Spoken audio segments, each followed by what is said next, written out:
Mon amie Nancy m'a donné un câlin pour de la chance. Aussitôt qu'elle est sortie des vestiaires, une des danseuses m'a averti d'être sur mes gardes avec Nancy, car elle aimait les filles. Que voulait-elle dire par cela? On l'avait aperçue avec une brunette pendant la fin de semaine. Elle s'enlaçait, elle a dit ostensiblement. Oh, allez! J'étais amie avec Nancy depuis que j'étais jeune. Et je n'allais pas laisser une petite pétasse commencer des rumeurs à son sujet. C'est ce que je voulais dire, mais il était temps de monter sur scène. Et mon partenaire de ballet, Ray, était en retard. J'étais derrière les coulisses. J'ai poinçonné son numéro pour la 5e fois. Allez, réponds! On annonçait nos noms. Oh non! Qu'est-ce que je fais? C'était l'examen final après 4 ans d'études. Je ne pouvais pas monter sur scène seule. Mais soudain, Nancy est arrivée. Pourtant un costume de ballet pour homme.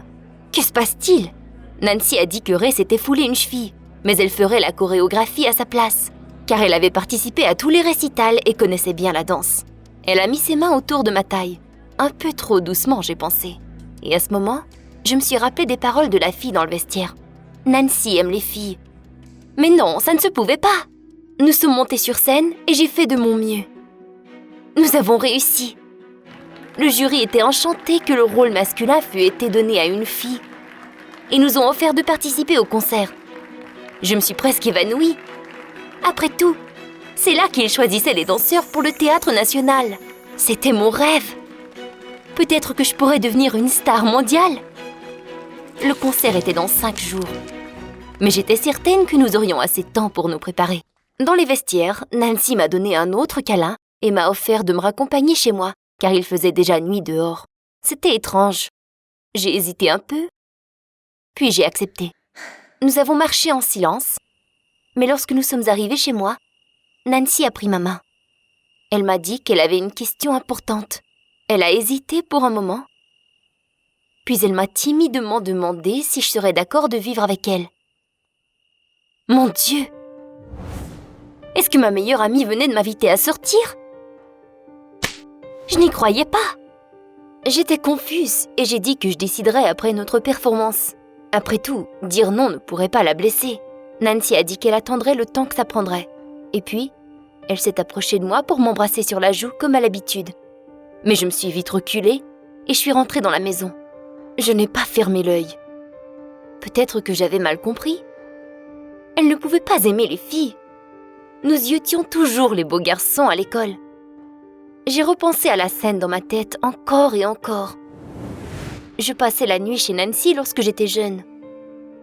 Nous nous faisions des coiffures. Tout le monde nous prenait pour des sœurs. Peut-être que Nancy était simplement seule depuis que ses parents s'étaient divorcés. À cause des pratiques de danse, nous passions moins de temps ensemble. J'ai décidé de tout arranger et de passer une vraie journée de filles ensemble comme avant. J'ai ramassé Nancy le lendemain matin pour l'emmener au salon de beauté. Elle était ravie et a dit qu'elle était heureuse de passer la journée avec moi. Au salon, Nancy m'a immédiatement suggéré d'aller au massage de couple. On dirait vraiment qu'elle me draguait. Je n'étais pas prête à ça. Pour m'en sortir, je lui ai dit que je voulais d'abord aller au spa. Nancy était surprise, mais elle est allée voir la coiffeuse. Pendant ce temps, je me suis mis les pieds dans le bassin de poisson. Et j'ai admiré la vitrine de bijoux. Quelle belle pince à cheveux ornée d'émeraude. La voix de Nancy m'a ramenée à la réalité. Je ne pouvais pas croire mes yeux. Plutôt que de friser ses cheveux, comme je croyais qu'elle ferait, elle les a coupés. Pour avoir l'air d'un garçon. Quoi? Nancy était très satisfaite. Elle a dit que maintenant, elle ressemblerait encore plus à un garçon pour notre performance. Alors, elle voulait ressembler à un garçon pour me plaire? Non, c'était trop stupide. J'ai menti et j'ai dit que je devais me rendre chez moi plus tôt et j'ai quitté. En route, j'ai reçu un texte de la part de Mike. Il m'invitait à une fête de piscine. J'étais sur le point de dire non, mais j'ai eu une idée. Il y aurait probablement plusieurs garçons torse nu présents. Peut-être que Nancy aimerait bien l'un d'eux. Peut-être même Mike. Toutes les filles l'aimaient. J'ai appelé Nancy et je l'ai invitée à la fête. Mais elle a dit qu'elle était occupée. J'ai insisté que tout le monde porterait un maillot de bain.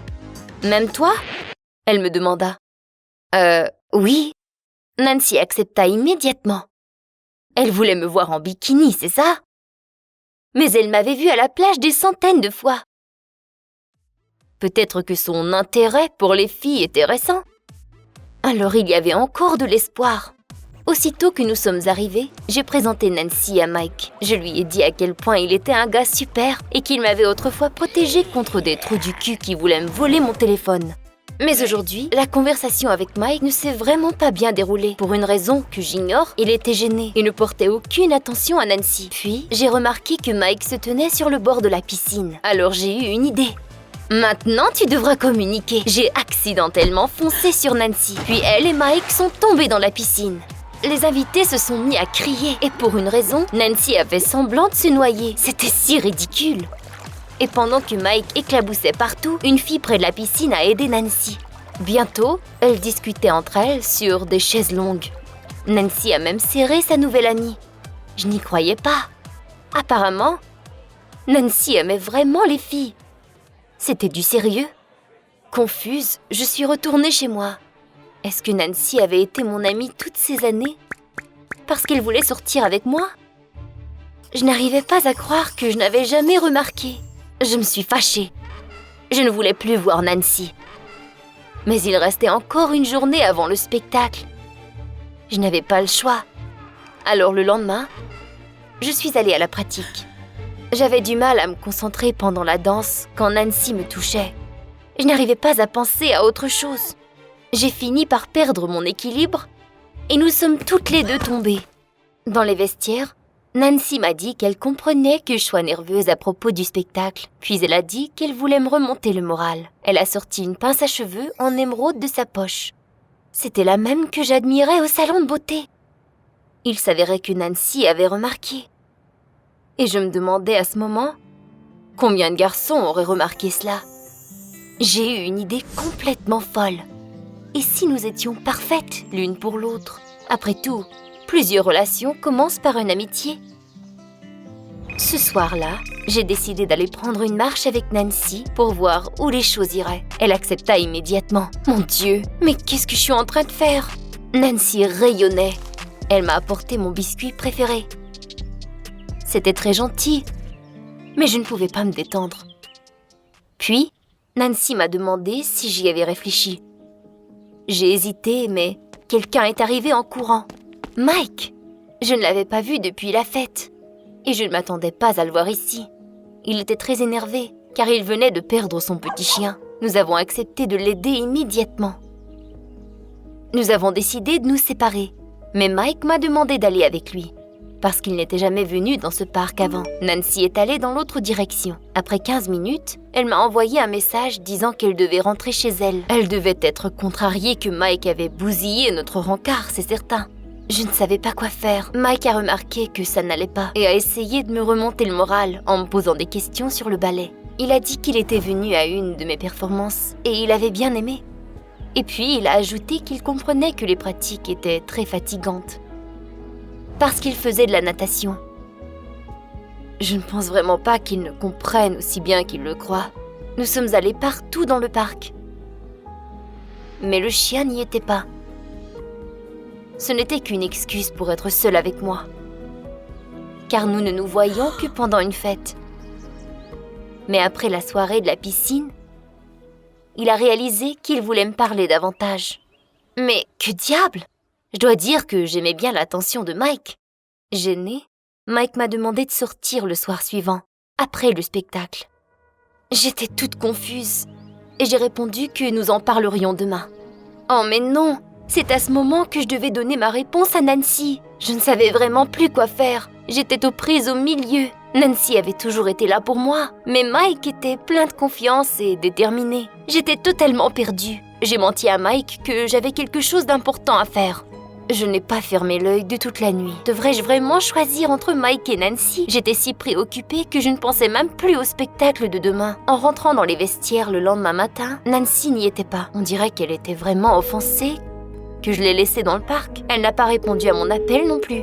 Alors, je n'avais plus de partenaire, on annonça nos noms. C'était définitivement un flop. Soudain, Nancy est arrivée, tout essoufflée. Elle s'est excusée d'être en retard et nous avons couru très vite sur scène. Malgré le fait que j'étais prête pour le pire, sur scène, nous ne faisions qu'un. Je n'y croyais pas jusqu'à ce que la fin arrive et que nous ayons réussi. Le jury annonça alors qu'il m'offrait officiellement un rôle dans la production. C'était mon rêve depuis des années, mais je n'étais même pas heureuse. En arrivant dans les coulisses, Nancy m'a félicitée. Et puis, elle me demanda si j'avais eu la chance de penser à ce qu'elle m'avait demandé. J'ai dit « Nancy, je veux vraiment te dire que… » Je n'ai pas eu le temps de terminer ma phrase quand quelqu'un a crié mon nom. C'était Mike avec un bouquet de fleurs. Il s'approchait. C'était l'heure de prendre ma décision. Pour être honnête, après la marche d'hier soir, j'avais réalisé vraiment que j'aimais bien Mike. Je voulais être avec lui, beaucoup plus qu'être avec Nancy. En pleurs, j'ai dit à Nancy que je ne pouvais pas être avec elle. Nancy m'a demandé de quoi je parlais. Bien, que tu es en amour avec moi et que je ne le suis pas. Mais Nancy s'est mise à rire. Elle m'a assuré que je devais avoir mal compris. Mais tes cheveux et la fille dans la piscine. Nancy m'a expliqué qu'elle avait toujours voulu avoir des cheveux courts et qu'elle était réellement en train de se noyer dans la piscine l'autre soir. Et que c'était bizarre que je n'ai pas remarqué. Alors, Nancy ne faisait pas semblant? Attends, pourquoi voulait-elle que j'habite avec elle alors? Et qui était la petite brunette qu'elle enlaçait l'autre jour? Nancy était crampée de rire. Elle regarda par la porte et fit signe à quelqu'un. Un garçon avec de longs cheveux bruns. « La voilà, ma brunette !» a dit Nancy. Et elle ajouta qu'il se faisait souvent prendre pour une fille. Puis, Nancy m'a tout expliqué. Elle et son copain venaient de commencer à sortir ensemble. Et ils avaient même loué un appartement ensemble. Mais ils devaient rapidement se trouver un colocataire pour louer la seconde chambre. C'est à ce moment qu'elle avait pensé à moi. Je voulais disparaître dans le plancher. Comment avais-je pu imaginer tout cela? Mike a décidé de changer de sujet et a dit qu'il voulait vraiment me présenter quelqu'un. Il avait acheté un chiot hier. Et maintenant, nous pourrions vraiment le marcher dans le parc. J'ai accepté, mais seulement à condition que nous marchions ensemble. Je me suis rapidement enfermée dans ma chambre pour envoyer un SMS à mon bien-aimé, Carlos. Dans 1 heure, je m'enfuirai de cet orphelinat. Carlos a écrit qu'il me retrouverait à la frontière du Mexique. Mais il devrait prendre beaucoup de risques et les flics pourraient le rattraper à tout moment. J'étais en train de faire ma valise à la hâte quand la nounou est entrée dans la chambre. « Tu as été adoptée », dit-elle solennellement. « Prépare-toi. Nous allons visiter ta nouvelle famille. » 5 minutes plus tard, nous sommes sortis dans la cour de l'orphelinat et j'ai délibérément hésité devant la voiture. Et quand la nounou a pris le volant, j'ai couru aussi vite que possible. « Carlos, mon amour, attends-moi !» Oups, il y avait des gardes en colère au coin de la rue. Ils m'ont instantanément immobilisée et m'ont ramenée à la voiture. Une fois à l'intérieur, la nounou verrouilla les portes et sourit sournoisement. « Fais ce que tu veux, je m'enfuirai de toute façon. » Ai-je pensé. Tout le long, la nounou n'a pas arrêté de parler. Elle n'arrêtait pas de dire que j'avais de la chance, car des filles aussi méchantes trouvaient rarement une maison. Pff, et que mes nouveaux parents étaient de bonnes personnes, mais avec leurs propres caractéristiques. Qu'est-ce que cela signifie? La nounou n'a pas eu le temps de me répondre. Nous sommes arrivés. Sur le seuil d'une immense maison se tenaient 5 types. Ai-je été adoptée dans l'armée? Le plus grand d'entre eux a ouvert la portière de la voiture. Et l'autre, un gars en forme, a sorti mes affaires du coffre. Les autres se tenaient juste là et me regardaient. La nounou est immédiatement partie et je suis restée seule parmi cette bande de gars. Nous nous sommes présentés. Phil et Pete se sont avérés être un couple adorable. Et en même temps, mes nouveaux parents. Et les 3 autres gars étaient leurs enfants adoptifs. Oh là là! J'ai besoin de sortir de cette maison de fous. J'ai essayé avec désinvolture de prendre mon sac de Papa Pete, mais il a dit qu'il apporterait mes affaires dans ma chambre. Phil a demandé mon passeport et a ajouté qu'il gardait tous les documents de la famille dans un coffre-fort. Je ne voulais pas donner mon passeport. Comment pourrais-je traverser la frontière sans lui? Mais Papa Phil avait l'air très sévère et je ne voulais pas discuter. Je suis désolée, Carlos. Je ne pense pas pouvoir m'échapper aujourd'hui. Puis, le déjeuner m'attendait. La table de la cuisine était déjà dressée. Dès que je me suis assise, Mickey, le plus petit des frères, a immédiatement commencé à me bombarder de questions. « Oh, laisse-moi tranquille! Si mon passeport n'avait pas été emporté, je serais maintenant dans les bras de Carlos sans écouter ces conneries. » Le frère du milieu, le geek Richie, m'ignorait et regardait son téléphone. L'aîné des garçons, Stan, m'a regardé pendant un long moment. Puis a dit avec moquerie que j'étais le seul ici à ressembler à un vrai homme. Quoi? Je lui ai donné le doigt, mais j'ai accidentellement retourné mon assiette. J'ai sursauté brusquement de mon siège et prétendu que Stan m'avait beaucoup offensé. Puis, je suis rapidement allée dans ma chambre. Après avoir fermé la porte, j'ai immédiatement appelé mon cher Carlos. Il était juste furieux et a crié qu'à cause de moi, il a failli se faire prendre par les flics à la frontière. J'ai supplié son pardon pendant 10 minutes. Finalement, Carlos a cédé et m'a donné une dernière chance, dans 2 jours. Mais il a également ajouté que si je ne venais pas là-bas, tout était fini entre nous. Mes parents sont entrés sans frapper et j'ai à peine réussi à cacher mon téléphone. Après eux sont venus Stan et Richie. Les frères ont immédiatement commencé à s'excuser pour leur comportement pendant le dîner. J'ai fait semblant de les avoir pardonnés. Et puis, je leur ai redonné le doigt. Stan eut un sourire approbateur, puis tout le monde partit. Mais quelques minutes plus tard, Richie est revenu. Il était seul.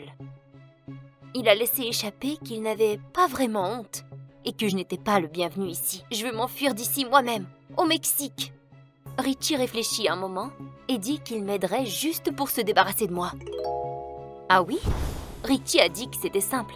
Nous devions juste faire sortir les parents. Mais c'était pour le petit Mickey.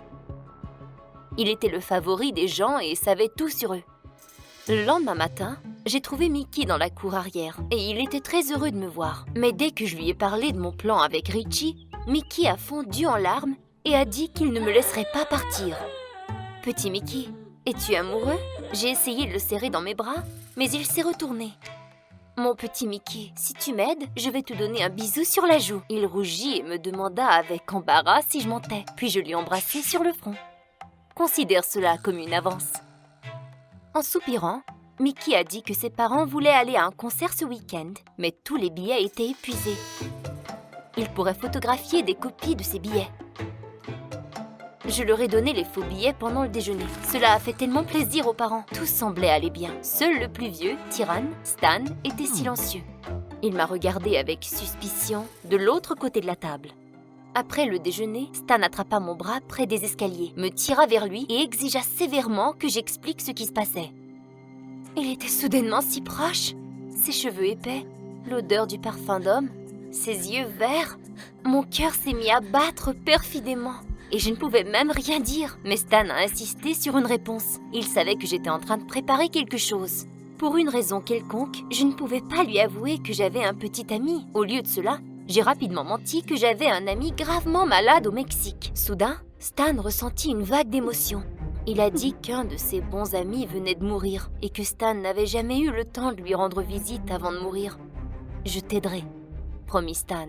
Avant que ses parents ne partent, j'ai dû voler mon passeport. Richie nous a dit que le coffre-fort était dans le bureau de leurs parents, mais il ne connaissait pas le code. Puis, l'aide de Stan a été utile. Il s'est avéré que ses parents lui faisaient confiance, en tant qu'aîné, avec le code du coffre-fort. Le soir, alors que tout le monde s'apprêtait à se coucher, je me suis faufilée dans le bureau de mes parents. Juste au moment où j'entrais le premier chiffre du code, j'entendis des pas s'approcher. Un des pères venait ici. J'ai commencé à chercher un endroit où me cacher quand j'ai entendu la voix de Stan. Il a délibérément distrait son père. Je me suis précipitée vers le coffre-fort et j'ai rapidement entré le code. Le coffre-fort s'est ouvert. Attrapant mon passeport, je me suis glissée hors de la pièce, juste derrière mon père et Stan. Je n'y croyais pas, mais je l'ai fait. Carlos, nous serons bientôt ensemble. Le soir, j'ai rassemblé tous les gars dans ma chambre. J'ai dû décider comment arriver à la frontière demain. Stan s'est encore porté volontaire pour aider et a dit qu'il m'emmènerait sans problème et qu'il prendrait la voiture de son ami. J'ai souri, et Mickey a imité Stan. Mickey était-il jaloux de moi? Quelle absurdité! Oui, Stan, bien sûr, était intelligent, honnête, attentionné et... Oh! Essayant de repousser ses pensées, j'ai brusquement dit au gars que j'allais dormir. On a une grosse journée demain. Il fallait gagner en force. Tôt le matin, mes parents sont partis pour le concert.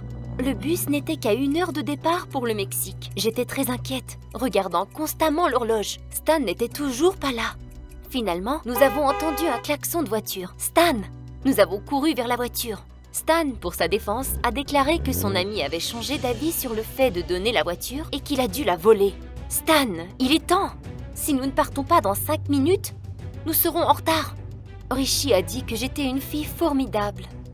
Le petit Mickey passa son bras autour de mon cou et murmura que je n'irais nulle part sans mon passeport. Que voulait-il dire? Puis, Mickey a montré la poubelle. Mon passeport y gisait, déchiré en petits morceaux. Mickey, qu'as-tu fait? Ils ne me laisseront pas traverser la frontière maintenant. Les larmes ont jailli de mes yeux. Richie a immédiatement pris son téléphone et a déclaré qu'il avait trouvé un point où les documents étaient rarement vérifiés. Le bus part dans 10 minutes. J'ai immédiatement sauté dans la voiture de Stan et nous sommes partis. Je n'avais jamais conduit aussi vite, mais nous l'avons fait. À l'arrêt de bus, Stan m'a serré si fort dans ses bras que j'ai arrêté de respirer pendant une seconde. C'est à ce moment-là que Carlos m'a appelé.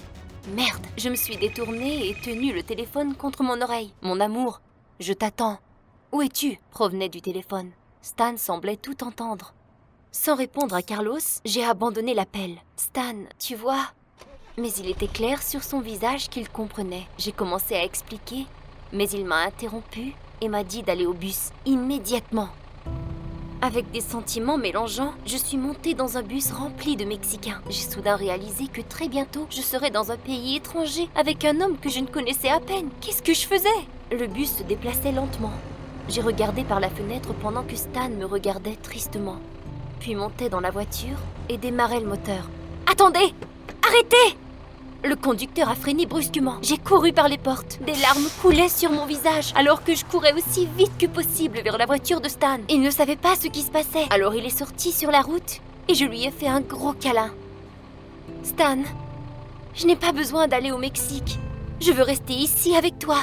Une demi-heure plus tard, Stan et moi sommes rentrés à la maison et Richie et Mickey nous ont rencontrés à la porte. J'ai étreint Richie. Mickey se tenait sur le côté, embarrassé. Il avait encore honte à cause de mon passeport. Je suis allée vers lui et lui ai tapoté la tête. Tu sais, Mickey, quand tu seras grand, tu trouveras l'amour. En attendant, tu es le meilleur petit frère du monde pour moi. Nous nous sommes tous embrassés. À ce moment, les parents sont entrés dans la maison. Il s'est avéré que Phil avait mal au ventre en chemin et ils ont décidé de rentrer. Quand Phil et Pete nous ont vus nous étreindre, ils ont dit que c'était génial que j'ai enfin commencé à aimer mes frères. Ce soir-là, après le dîner, Richie m'a prise à part et m'a dit que sur Internet, à partir du numéro de téléphone de Carlos, quelqu'un cherchait des filles pour travailler comme danseuse à l'étranger. Ce Carlos était un vrai bandit. Pfiou! Et j'aurais pu être complètement foutue. La nounou m'a appelée le matin. Elle voulait savoir comment j'allais. À peine retenu mes émotions, j'ai répondu d'un ton sérieux que tout allait bien, mais ensuite, je ne pouvais pas le supporter. Presque grinçant de joie, je la remerciais. Merci, nounou, d'avoir changé ma vie si radicalement. Après tout, cette fois, j'ai trouvé non seulement une maison et une famille, mais aussi, semble-t-il, le véritable amour. Je suis sorti en courant de l'appartement et je me suis précipité dans les escaliers avec ma valise. La robe courte était sur le point de s'arracher, et les talons hauts pouvaient me faire casser les jambes. Mais les flics étaient déjà sur le pas de la porte. Je les ai croisés dans les escaliers. J'ai prié pour qu'ils ne me découvrent pas. L'un d'eux s'est arrêté et m'a dit qu'une fille aussi mignonne devait sortir d'ici le plus vite possible, et a couru après les autres pour attraper un dangereux criminel, c'est-à-dire moi. Parti. Ils ne m'ont pas reconnu, je m'appelle Joe depuis 20 ans. Mais maintenant je suis la beauté rouquine Maria. Et non, je n'ai pas changé de sexe. En fait, mes associés m'ont dénoncé aux flics.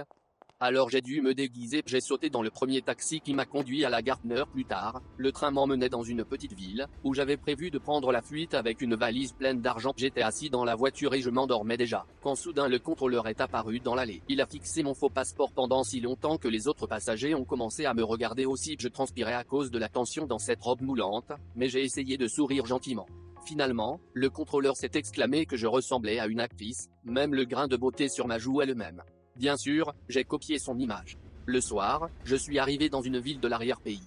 Dès que je suis descendu du train, un homme longiligne s'est précipité pour prendre ma valise, j'étais prêt à le frapper.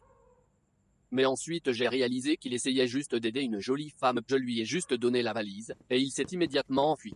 Le temps que j'enlève mes chaussures, l'ordure avait disparu, tout est parti. Il ne me restait plus que ma trousse de maquillage et quelques dollars. Pour la première fois de ma vie, je voulais aller à la police. Mais c'était une mauvaise idée, j'ai dû passer la nuit à la gare.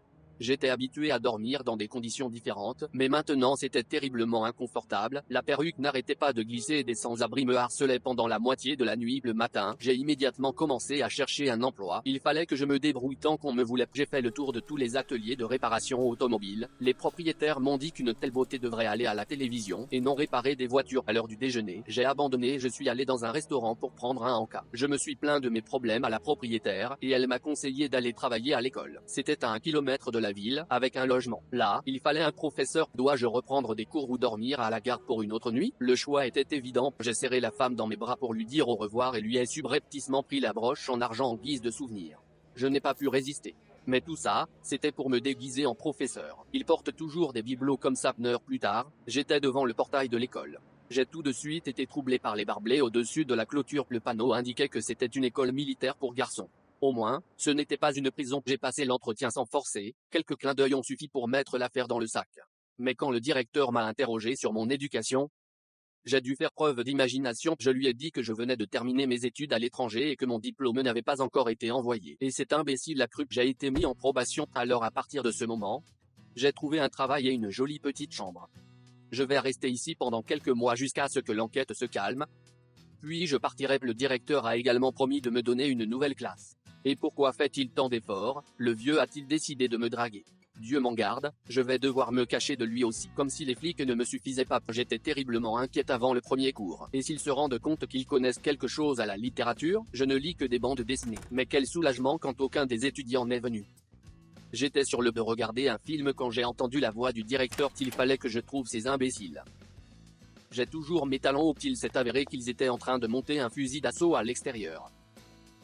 Je leur ai pris l'arme et l'ai rapidement assemblée, en racontant une histoire folle sur l'esprit du soldat qui s'est installé dans le fusil. Pendant ce temps, un type en costume de sport est venu nous voir. Il s'est avéré être le professeur d'EPS local, Tom. Il m'a regardé avec un sourire si désagréable que j'ai voulu le frapper. Mon Dieu, pourquoi tout le monde dans cette école est-il si intéressé à me voir?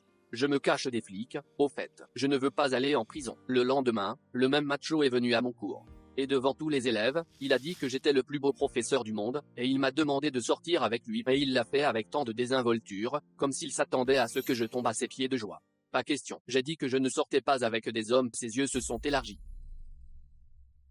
Mais qu'est-ce que j'ai dit? Les enfants ont éclaté de rire. C'était gênant, mais mes cours étaient tout simplement géniaux. Une fois, j'ai refait Roméo et Juliette et je leur ai dit que c'était une histoire vraie, et que cela s'était passé dans une province lointaine avec ma tante. C'est là que j'ai appris à assembler des fusils d'assaut, quand toutes les épées ont été enlevées. Les garçons étaient ravis, ils ont appris des poèmes par cœur. Je crois que je commençais à aimer travailler comme professeur, mais Tom ne pouvait pas se calmer. Dans la salle à manger, il m'a apporté un gâteau en forme de cœur. Devant les autres professeurs. C'était tellement frustrant. Je l'ai fait tomber par terre et j'ai dit à Tom que je n'étais pas une femme qui me donnait de fichus gâteaux. Tom est devenu rouge et est sorti de la salle à manger en criant que je le regretterais. J'étais sur le de réaliser le premier test. J'avais déjà photocopié mon diplôme et commencé à lire beaucoup de livres. J'ai donc réussi à concocter le test d'une manière ou d'une autre en utilisant l'internet. La veille, j'étais si inquiète que je n'arrivais pas à dormir. J'ai dû dormir dans une chemise de nuit de femme pour garder le secret. Et ce n'est pas très pratique, actually. Et puis j'ai entendu frapper à la porte, j'ai sauté en l'air, j'ai mis une perruque et une robe. J'ai ouvert la porte et j'ai vu mon élève. En larmes, il m'a dit que Tom, le professeur d'EPS, essayait de le persuader de me piéger pendant le test. Le gamin était censé me donner l'argent, et l'autre gars était censé prendre une photo. Tom allait envoyer ses photos à ses parents et au journal. J'étais furieux, personne ne peut m'accuser de quelque chose que je n'ai pas fait. J'ai fait irruption dans la classe d'EPS ce matin. Tom était si heureux de me voir jusqu'à ce que je le torde avec mon mouvement de signature. Apprenez, les enfants, je n'ai lâché prise que lorsque j'ai senti mes faux seins glisser jusqu'à mon nombril. Mec, j'espère qu'il n'a pas remarqué qu'il fallait que je sorte de là avant que le type ne revienne à lui. Mais à partir de ce moment, j'ai été pris de court. Et s'il avait compris et qu'il allait me dénoncer, comme j'étais terrifié quand les flics sont arrivés à l'école le lendemain. Ils ont rassemblé tous les professeurs et leur ont donné des prospectus avec une photo de moi étant encore Joe. Tom a regardé le prospectus pendant très longtemps, puis il m'a jeté un coup d'œil. Au revoir, les enfants. Je dois partir d'ici. Je venais de prendre cette décision. Lorsque le directeur m'a surpris dans le couloir et dans le bureau, le vieil homme a commencé à dire des bêtises en disant qu'il avait fait une demande de concours en mon nom afin de recevoir une subvention à l'avenir. C'est pourquoi il était si gentil avec moi. Il voulait détourner de l'argent avec mon aide. Pas question. Je ne participe plus à cela. Je ne veux pas passer ma vie à porter des vêtements de femme et à me cacher des flics. J'ai gentiment donné le signal au directeur et je suis parti. Je ne travaillerai plus dans cette école de toute façon, le dit Tom va me dénoncer, c'est sûr, j'ai dû m'enfuir le plus vite possible. Une surprise désagréable m'attendait dans la pièce, le grand Tom était là, tenant mon passeport. Des choses étaient éparpillées. J'ai essayé de dire quelque chose, mais Tom a retiré ma perruque et m'a tendu le dépliant avec mon visage dessus. Il était inutile de le nier, mais je l'ai supplié de ne pas me dénoncer parce que j'aimais vraiment ce travail et que je voulais commencer ma vie avec une ardoise propre. Mais Tom m'a juste regardé. Dans ses yeux, j'étais un criminel pathétique. Il a jeté ma perruque et est parti. Les flics se sont encore présentés à l'école ce soir-là. Je pensais qu'ils étaient venus pour moi, mais ils sont passés devant moi dans le bureau du principal. Il a été arrêté pour fraude financière. Quel soulagement! J'ai donc eu le temps de convaincre Tom de ne pas me dénoncer. Juste au moment où cette pensée m'est venue à l'esprit, Tom s'est approché de moi. Il s'est avéré qu'il était ravi de la façon dont je l'ai assommé. Et comment? C'est une ruse secrète de la mafia italienne. Il a promis qu'il ne me dénoncerait pas si je lui expliquais la technique. Vous pouvez tout faire pour avoir l'esprit tranquille. J'étais malade et fatigué de trembler à chaque pas. Je voulais être un professeur, pas un criminel en fuite, mais cela n'a pas fonctionné. Le propriétaire du café me l'a transformé en une foutue broche. Un sacré héritage. J'ai souhaité 100 fois que je ne veuille pas de cette babiole. Et la police est revenue à l'école. Ils sont entrés dans la classe et m'ont attaché juste devant les enfants.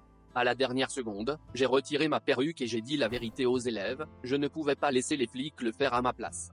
Et me voilà, avec mon 3e mois de prison. Je n'ai pas changé d'avis sur le fait de devenir professeur, et quand je sortirai, je trouverai certainement un emploi à l'école. Mes anciens élèves ne m'ont pas oublié, ils me rendent visite et m'apportent même des colis. J'ai hâte de sortir d'ici. Et puis je promets d'arrêter avec les crimes. Et les robes de femmes. Ma poitrine était douloureuse sous les bandages. Ma chevelure piquait à cause de la perruque et j'avais de la sueur qui me coulait le long des jambes. Merde! Et je dois me trouver quelqu'un qui va m'aimer comme ça? Je pouvais presque entendre Anne et Jessica rire de moi. Anne et Jessica sont mes amies. Une fois, nous avons inventé un jeu pour nous aider à survivre notre ennui. Avant le nouvel an, nous dessinions beaucoup et le perdant doit accomplir des tâches de ses amis toute l'année. Mais ce n'est pas qu'un jeu, c'est du sérieux. J'ai perdu cette fois-ci. Les filles n'ont pas été faciles sur moi. Anne voudra se venger pour la fois où je l'ai empêchée de se raser les jambes pendant 3 mois, et Jessica pour le défi de se promener avec un ventre en latex toute la saison. Elles n'en pouvaient plus, mais ce qu'elles ont inventé était trop exagéré. Mes amis voulaient que je séduise 30 hommes gays dans l'espace de 30 jours, parce que je ne suis pas aussi féminine que mes amis, et j'ai toujours eu honte de ma carrure. Cependant, je dois trouver une façon de séduire un garçon en faisant semblant d'être un garçon. Alors cela devrait m'aider. J'ai demandé aux filles de changer la tâche. Et nous avons décidé de changer le numéro de 30 à un homme qui devrait tomber amoureux de moi. Mais pas n'importe qui, mais bien Peter Luckins lui-même. Un styliste très connu. Les filles ont aussi ajouté qu'un petit baiser ne serait pas suffisant. J'ai besoin de recevoir une déclaration d'amour. Elles m'ont donné 7 jours. Si tout se passait bien, Anne me donnera une Mini Cooper et Jessica va me payer un voyage à Bali. Mais si je perds, je peux dire adieu à tous mes économies. Évidemment, j'ai accepté le défi. J'adore les défis difficiles à relever, que ce soit un problème de maths ou une relation avec un homme gay. Peter avait l'habitude de se détendre au club le plus in de la ville. Il est très difficile pour les gens ordinaires d'y entrer. Alors les filles et moi avons fait semblant d'être des cuisiniers. Nous devions entrer d'une façon ou d'une autre. Anne s'est occupée de tout. Et pendant qu'elle flirtait avec un garde de sécurité, Jessica et moi nous sommes faufilés à l'intérieur. Nous nous sommes changés dans les toilettes. Les filles s'habillaient toutes belles et féminines, pendant que moi j'enfilais des pantalons et un t-shirt que j'avais volé à mon cousin. J'avais l'air horrible. Je commençais à regretter d'avoir accepté ce défi. J'essayais de porter des robes et des jupes pour avoir l'air plus féminine et maintenant, voilà que je regardais un homme dans le miroir. Mais un défi, c'est un défi. J'espère que ce snob de Peter va m'aimer rien qu'un peu au moins. Au club, Anne a blagué que j'avais l'air d'un vrai gars. Pas mal non plus. Et que si Peter me rejetait, qu'elle sortirait bien avec moi. Ah, tu rêves. Peter était debout au bar. Mes genoux tremblaient. Je n'avais jamais approché un gars auparavant. Et surtout pas avec un accoutrement pareil. Je me suis dirigée près de Peter et je lui ai offert un cocktail. Et puis, j'ai réalisé avec horreur que j'avais parlé avec ma voix normale. J'espère qu'il n'avait pas entendu. C'était bruyant dans le club. Et puis, je me suis raclé la gorge et j'ai répété la phrase. Peter m'a donné un regard très froid. J'imagine qu'il entendait cette phrase très souvent. Peter a dit que les cocktails étaient pour les filles. Un vrai gars était capable de boire de l'absinthe pure. Comme Van Gogh, je me suis exclamée. Mais Peter était intéressé. Il m'a alors demandé dans quelle ville Van Gogh avait tenu sa première exposition. À Paris, j'ai répondu sans hésitation, en 1901. Il semblait surpris de ma réponse. Je me suis sentie soulagée. L'art était ma passion. J'étais toujours dans une galerie d'art. Mais Peter m'a interrompue, disant que je ne devrais pas porter attention aux artistes, mais aussi à mon style. Il s'est retourné. Il n'allait pas continuer la conversation. Et je devais quitter, c'est correct. Ce n'était que la première tentative. Et je n'allais pas abandonner. Pendant la nuit, je me suis préparé un plan. J'ai créé mon compte avec une nouvelle identité, John. Et j'ai followé Peter sur tous les réseaux sociaux. Chanceusement, un narcissiste comme lui publiait toujours leur endroit préféré. Cette fois-ci, j'ai demandé à mon cousin de lui emprunter des vêtements. J'ai dit que j'allais figurer dans une pièce de théâtre. J'ai passé toute la journée à essayer d'obtenir l'attention de Peter. Mais à chaque fois, quelque chose ne fonctionnait pas. Il ne me laissait pas entrer dans le gymnase sans souliers de course ou des vêtements de rechange. Dans le supermarché, Peter était concentré à choisir ses items. J'ai essayé de lui parler, mais il ne m'a même pas regardé. Mon plan tombait en miettes. Désespérée, j'ai décidé de me lancer sous les roues de sa voiture. Mais une vieille femme m'a attrapée par le bras. Et sa voiture passa à côté de moi. Je ne savais pas quoi d'autre faire. Très frustrée, je suis allée au restaurant le plus près. La poursuite était très fatigante, et j'avais faim. Mais aussitôt que j'ai pris une bouchée, Peter est apparu dans la porte. Il m'a regardé surpris et a enlevé ses écouteurs. C'est pour cela qu'il ne m'avait pas entendu. Il m'a demandé ce que je faisais ici. J'essayais d'avaler ma bouchée de hot-dog pour lui répondre. Peter était clairement amusé. Perdu dans l'excitation, j'ai perdu le fil de mes idées. Peter a réalisé cela et a commencé à quitter. Il portait un t-shirt avec le logo d'une équipe de basketball connue. Et pour garder son attention, j'ai crié la première chose qui m'est venue à l'esprit. Je l'ai invité au prochain match. Peter m'a regardé incrédule. Après tout, le prochain match était aujourd'hui. Et il ne pouvait pas obtenir de billets. Et que si oui, il viendrait. La billetterie au stade s'est moquée de moi. Qui achète leur billet 3 heures avant le début d'un match légendaire? J'ai même essayé de lui offrir un pot de vin. Mais aucune chance, il n'y avait aucun billet. Je me suis précipitée à travers la foule. Peut-être que quelqu'un avait des billets? Finalement, j'ai trouvé une personne qui était d'accord à m'aider. J'étais sauvée, mais aussitôt que j'ai sorti ma main avec l'argent, on m'a mis des menottes. Il était un policier secret et pensait que je vendais de la drogue. Comme si ce n'était pas assez.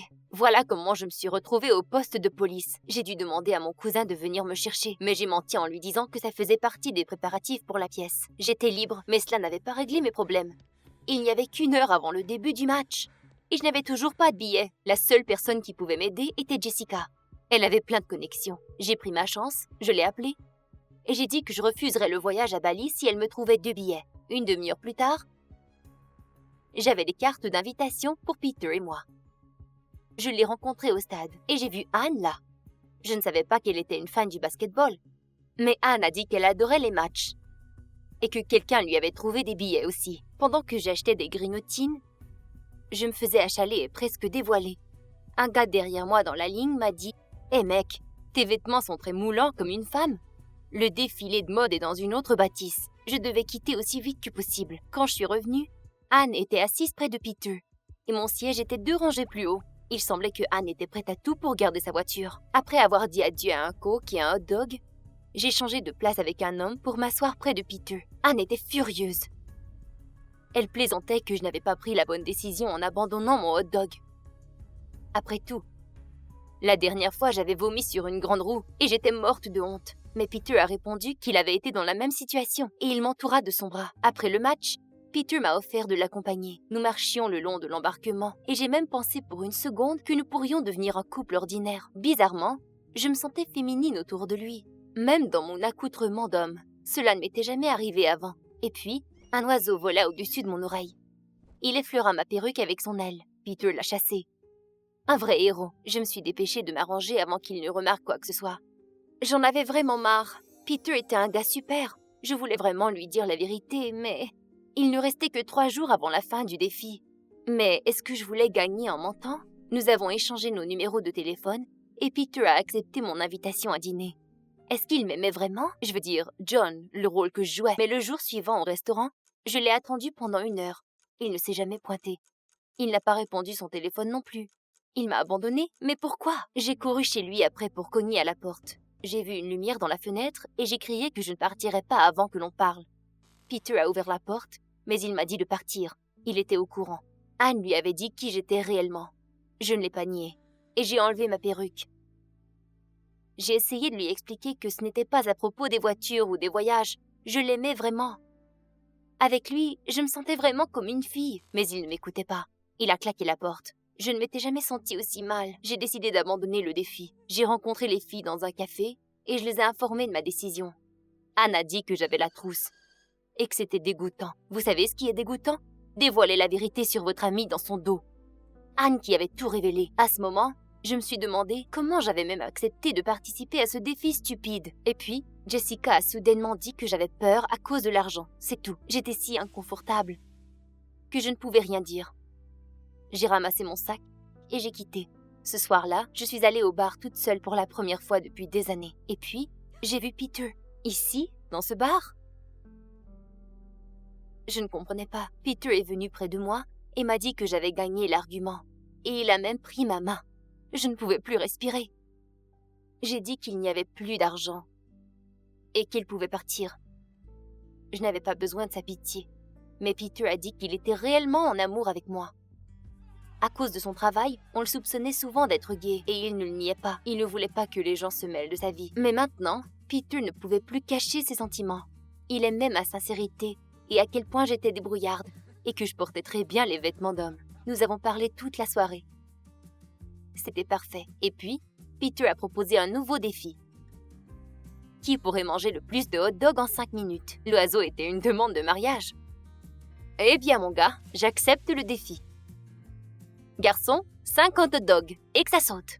Jake, mon nouveau copain, m'attendait pour le petit déjeuner. Je suis descendue dans la cuisine. À l'entrée, je me suis arrêtée. À côté de Jake, il y avait un grand berger allemand qui grognait après moi. J'ai déménagé la veille et j'ai jamais entendu parler de ce chien. Depuis mon enfance, quand j'étais mordue par un chien errant, j'avais toujours eu une peur bleue des chiens. Jake m'a rassuré que Buddy était gentil et que j'avais rien à craindre. Je ne voulais pas lui annoncer la vérité, de peur qu'il me chasse de sa maison. Revenir dans la maison de mes parents alcooliques, c'était hors de question. En plus, je n'avais même pas les moyens. Alors, quand Jake est venu au bar hier et m'a demandé de vivre avec lui après 2 heures de conversation, j'ai immédiatement accepté. C'était ma chance d'échapper à mes parents. Mais ce chien horrible, comment allais-je faire? Pendant tout le petit déjeuner, j'ai pas pu avaler un seul morceau. J'avais peur que le berger se jette sur moi. Au déjeuner, Jake m'a monté les sandwichs dans la chambre. Tellement gentil de sa part. Et les sandwichs à la recette de sa mère. Jake devait partir au travail et il m'a dit que d'habitude, il laissait Buddy dehors toute la journée. J'étais soulagée de pouvoir rester seule au calme, sans ce cabot. Après le départ de Jake, j'ai décidé de ranger la maison. J'étais très curieuse de tomber sur une boîte avec le sticker « Affaires personnelles ». J'ai pas pu résister et j'ai ouvert la boîte. À l'intérieur, il n'y avait que des vieux vêtements féminins. Au moment où j'observais le contenu, j'ai entendu les bruits bizarres derrière la porte.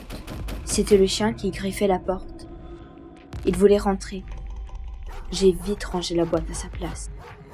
Les bruits se sont arrêtés. Je me suis rapprochée de la fenêtre pour le voir. Et comme soudain, il s'est jeté sur moi. Jake n'avait pas fermé la fenêtre. Mince! Je me suis retrouvée par terre. Très vite debout, j'ai couru vers la sortie. Le chien m'a coupé le chemin. Il était au milieu avec les poils dressés et les yeux enragés. Il était prêt à me déchiqueter. C'est en ce moment que Jake est rentré. Dieu merci. Le chien s'est couché au pied de son maître, comme si de rien n'était. J'ai décidé de tout raconter à Jake. Il m'a pris dans ses bras. Il m'a assuré qu'il allait trouver la solution et que je n'avais pas à m'inquiéter. Le lendemain, Jake a amené le chien chez le comportementaliste canin qui lui a promis de corriger le problème. Enfin que nous deux, seuls dans la maison sans ce monstre. On s'est installé tranquillement devant la télé, mais quelque chose continuait à me perturber. Cette boîte étrange dans le placard. J'ai demandé à Jake, mais il s'est mis en colère contre le fait que j'ai fouillé ses affaires. J'étais choquée. Jake s'est vite calmé. Il m'a dit que c'était les affaires de sa mère décédée il n'y a pas longtemps. Il éprouvait de la difficulté à en parler. La soirée était gâchée. J'ai essayé de soutenir Jake, mais il est parti au sous-sol. Il y a passé du temps sans m'expliquer pourquoi ni comment. Le matin, à mon réveil, il n'était plus là. Très bizarre. Un jour d'un week-end, Jake n'est pas rentré de toute la journée. J'avais peur pour lui. Au moment où j'ai décidé d'appeler la police, le téléphone a sonné. J'ai pas décroché après le bip, j'ai entendu la voix féminine sur le répondeur. « Jake, c'est ta mère. T'es où, bon sang ?» Ma tête explosait. « Quoi ? Sa mère ? Elle est vivante ? Mais je pensais qu'elle était morte. » J'ai eu très peur, mais après je me suis reprise en main. Je ne crois pas à la vie après la mort. Donc, Jake me cache quelque chose. Et je dois découvrir ses secrets.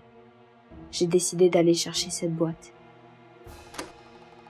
Mais elle avait disparu. Comme si je me trouvais dans un mauvais rêve, j'ai entendu le chien aboyer. Le chien s'était évadé du comportementaliste canin. J'ai entendu les bruits bizarres dehors. J'ai sorti ma tête par la fenêtre et j'ai vu ce chien fou essayant de pénétrer dans le sous-sol. En panique, j'ai couru en bas pour empêcher le chien de rentrer dans le sous-sol par la fenêtre. Trop tard. Il était déjà là. J'ai vu la salive descendre de ses canines. Mais au lieu de se jeter sur moi, il m'a tiré vers le placard. J'ai ouvert les portes. À l'intérieur, il y avait une fille attachée, couverte de bleu et d'égratignures. Un vrai cauchemar. Je l'ai vite détachée et j'ai interrogé mon inconnue. Elle s'appelait Maggie. Elle avait rencontré Jake il y a une semaine dans un bar. Vite, il lui avait proposé d'aller vivre chez lui. Elle avait accepté car elle cherchait une chambre. J'ai eu un frisson. Tout comme moi. Le lendemain de son arrivée, Maggie a trouvé Jake hors de lui. Il n'arrêtait pas à répéter une phrase. « Maman, c'est pas moi qui a fait ça. » Maggie a essayé de partir, mais Jake l'a attachée et l'a enfermée au sous-sol. Le récit de Maggie m'a fait froid au dos. Alors, Jake, c'est un psychopathe ? Comment est-ce que j'ai passé à côté de ça ? C'est vrai que j'ai vu une réaction à la boîte étrange. Il fallait quitter cette maison au plus vite. Jake pouvait rentrer d'une minute à l'autre. On était déjà à la porte que soudain, une ombre nous a bloqué la sortie. C'était Jake. Il nous a regardés toutes les deux. « Tu auras de la compagnie », a-t-il jeté à Maggie avec un sourire diabolique. On a tenté de nous débattre, mais il était plus fort. Il nous a attachés les deux ensemble. À la fin, il nous a menacés de revenir et de nous punir plus tard. « Vous êtes trop vilaine. Maman ne vous apprécierait pas », nous a-t-il soufflé d'un air effrayant. Après quoi, il nous a laissés et il est parti. J'étais terrifiée. Soudain, j'ai entendu un bruit. C'était Buddy qui se cachait tout ce temps derrière le placard. Il a quitté sa cachette et il s'est mis à ronger notre corde. « Super Buddy, bon chien !» tentait de le caresser derrière l'oreille. Finalement, il n'était pas si effrayant. La corde était solide, mais Buddy ne lâchait pas. Et au bout de 10 minutes, on était enfin libérés. On attendait les pas de Jake qui était de retour. La seule voie d'échapper d'ici, c'était par la fenêtre. Mais elle était très haute. J'ai poussé Maggie vers le haut. Mais quand mon tour est venu, elle n'arrive pas à m'attraper pour tirer vers elle. J'ai regardé en tour en cherchant une chaise ou une caisse, rien. Et là, Buddy m'a donné l'idée. J'ai grimpé sur son dos et je suis vite passée par la fenêtre. Jake n'a pas réussi à m'attraper, en courant loin de cette maudite maison. J'espérais qu'on avait pris de l'avance. Mais les pas de Jake retentissaient derrière. Le poste de police n'était pas loin, et on y courait de toutes nos forces. Jake diminuait l'écart entre nous et lui. Il a presque réussi à attraper mon bras quand soudain, Buddy s'est jeté sur lui. Le chien fidèle était là. Il nous a défendus courageusement, mais Jake l'a projeté contre un mur. Pauvre Buddy est tombé raide en gémissant. J'ai eu 2 secondes pour pousser les poubelles sur Jake. Entre-temps, Maggie était déjà à la police. Je ne pouvais pas abandonner Buddy qui m'a sauvé la vie. Le chien ne donnait aucun signe de vie. Je l'ai pris dans les bras et je l'ai porté jusqu'au poste. Les officiers nous ont aidés et ils ont arrêté Jake. Enfin, on a appris l'histoire de Jake. Sa mère était une malade mentale qui l'a accusé de la mort de sa sœur. Finalement, elle a rendu son fils fou. Buddy était transporté à la clinique avec quelques côtes cassées. Quel chien courageux! Il n'a pas eu peur de s'attaquer à son maître pour nous sauver. Les larmes ont rempli mes yeux. Maggie essayait de me calmer en disant que Buddy serait bientôt dans une auberge. Pas question! Le pauvre Buddy! Maggie est restée à la police à attendre ses parents. Moi, je me suis rendue à la clinique pour voir Buddy. Pauvre chien respirait à peine. J'avais le cœur serré. J'ai supplié le docteur de faire quelque chose. Le vétérinaire s'appelait Steve. Il m'a prévenu d'état grave de Buddy, même s'il essayait faire de tout le nécessaire. J'avais plus nulle part pour dormir. Heureusement, Maggie m'a gentiment proposé sa chambre quelques semaines. Les jours passaient. Chaque jour, je venais rendre visite à Buddy, mais il restait dans le coma. Steve, le véto, m'encourageait. Il disait que Buddy s'accrochait. Et puis, un jour, il m'a annoncé une mauvaise nouvelle. C'était décidé qu'ils vont euthanasier Buddy malgré les ripostes de Steve. Je me suis écroulée. Buddy est devenu mon être cher durant ce temps. J'ai voulu le voir, je l'ai pris dans mes bras, et j'ai plongé dans ses longs poils noirs tout doux. Je t'aime très fort, s'il te plaît, lui soufflai-je à l'oreille. Sa queue a commencé à bouger. Et il a ouvert ses yeux noirs. Quelle force à l'amour, a prononcé Steve derrière mon dos. Toute heureuse, j'embrassais Buddy. Quelques jours plus tard, on était de retour chez Maggie, Buddy et moi. Elle n'était pas du tout contre. Et puis, ce chien nous a sauvé la vie. Steve m'appelait pour demander des nouvelles de Buddy. Et un jour, il m'a invité au rendez-vous romantique. Cette fois, j'ai décidé de prendre Buddy avec moi. Il semble connaître mieux les hommes que moi. C'est quand même mieux de connaître bien la personne avant de se mettre avec lui.